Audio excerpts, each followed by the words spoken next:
Keberadaan batu-batu kuno di area makam Pujon Manis, Kelurahan Warujayeng, Kabupaten Nganjuk, menandakan bahwa lokasi ini menyimpan sejarah era Nusantara klasik.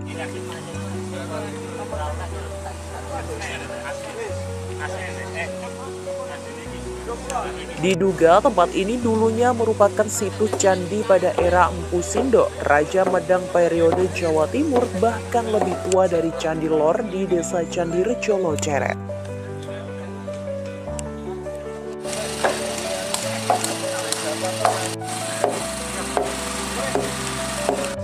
Dugaan ini semakin kuat dengan adanya temuan prasasti Hiring atau prasasti Pujon Manis pada tahun 1869 yang kini tersimpan di Museum Nasional Jakarta.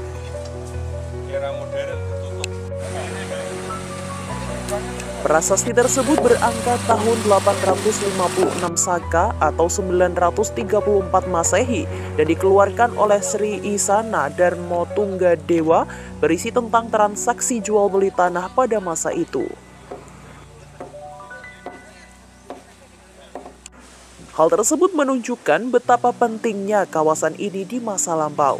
Ironisnya, batu-batu candi yang tersisa kini banyak beralih fungsi sebagai nisan makam oleh masyarakat setempat. Sebagian bahkan diambil untuk pondasi bangunan lain, bagian lainnya ditemukan tercecer hingga desa sebelah. Namun, kepedulian masyarakat setempat terhadap peninggalan sejarah ini patut diapresiasi. Mereka mengumpulkan batu-batu candi yang masih tersisa di satu tempat dan membangun bangunan berupa atap cungkup untuk melindunginya. Meskipun demikian, sebagian batu-batu tersebut masih berada di tempatnya semula di sekitar makam.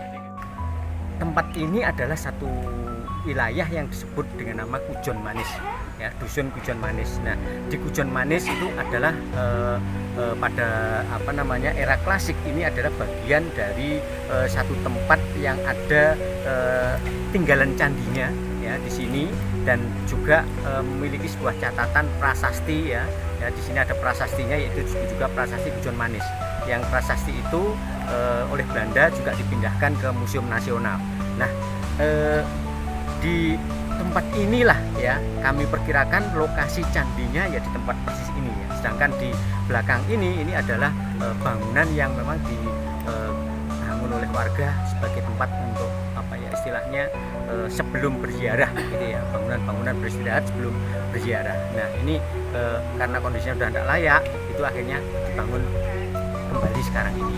Dan posisi di bawahnya itu banyak sekali struktur-struktur lama, baik itu batu candi maupun bata-bata candi lama, itu sangat banyak di sini. Termasuk batu-batu candi yang ada di sini itu sebagian oleh warga masyarakat difungsikan sebagai batu-batu nisan, ya. Beberapa bulan yang lalu kami mengumpulkan batu-batu lepas dari candi yang berserakan, ya. Ini kami kumpulkan di sebelah atas ini, dan ada juga yang batu-batu candi itu sebagian diambil sebagai fondasi bangunan masjid, ya, musola dan sebagainya. Itu informasi yang kami peroleh dari warga masyarakat seperti itu. Termasuk kami di desa sebelah itu kami dapat laporan juga menemukan batu-batu candi di belakang SD, ya. Dan itu ternyata informasinya juga pindahan dari sini. Untuk eranya, Pak? Eranya ini ya, kami masih belum bisa, ini ya, kurang lebih ini adalah eranya Pusendok, ini ya, sudah masuk Pusendok. Tapi karena apa? Dari catatan prasasti Pujon Manis itu adalah prasastinya, bagian dari prasastinya Pusendok. Nah, prasasti Pujon Manis, apakah sama dengan prasasti Hiring? Sama. Sebutannya lain adalah prasasti Hiring. Sama.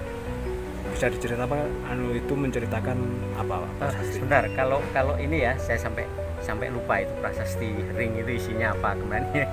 Ya, intinya prasasti Hiring itu ini mencatat perjanjian jual beli tanah, ya, tanah ring yang di situ dibeli dari seseorang yang kemudian tanah itu juga sebagian dimanfaatkan untuk sebagai tempat peribadatan. Nah, itu makanya daerah itu juga dibebaskan dari pajak, tetapi tidak semua jenis pajak dibebaskan. Untuk warga di sini sendiri Pak, apakah peduli dengan keberadaan situs ini Pak? Ya memang kalau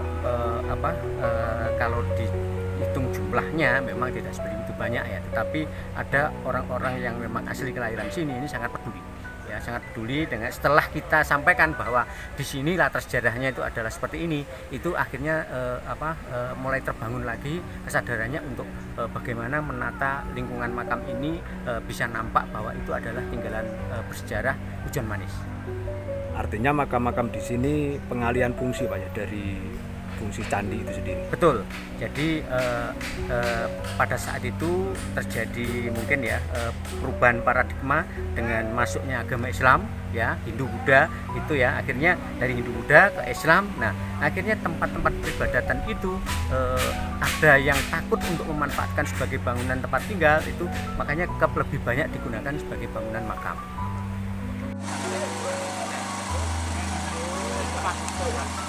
Pembangunan Cungkup ini menegaskan pentingnya menjaga dan melestarikan warisan sejarah agar tidak hilang tergerus oleh zaman dan penggunaan yang tidak sesuai atas benda-benda bersejarah peninggalan leluhur bangsa ini. Dari Nganjuk, Jawa Timur, Tim Liputan AG Cyber melaporkan.